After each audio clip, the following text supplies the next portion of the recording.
Are you guys experiencing blow-by at the end of your blast hose, or notice that it chugs sand when you first fire up when you get on the dead man handle? 9 times out of 10, the culprit is going to be your urethane seat in the bottom of your metering valve.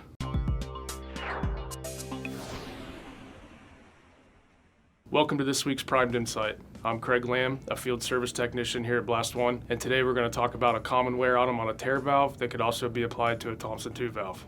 Blow-by would be defined as air creeping out of the end of your blast nozzle while the operator is not using it or on the dead man handle. While the valve is not in use, the seat does not seal the piston, and this allows abrasive and air to leak into the blast hose when the operator is not using it. Therefore, when you pick the hose up and you fire it up, it has to clean all the abrasive out of the hose that was leaked into it before the media starts to flow normally again. 9 times out of 10, the culprit is going to be your urethane seat in the bottom of your metering valve.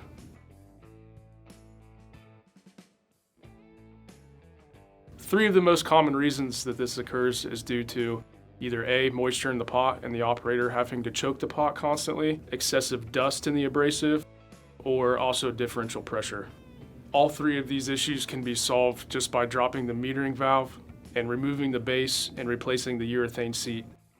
Typically, this process takes anywhere between 10 and 15 minutes. At the end of the day, this quick, easy fix is going to save you in the long run. It'll create less wear on the base of the metering valve, it'll reduce abrasive consumption, and it also makes it a safer environment for your operators to work in. If you would like to see how to rebuild this valve, click this video or see the link below. Thanks for watching this week's Primed Insight. We'll see you next week.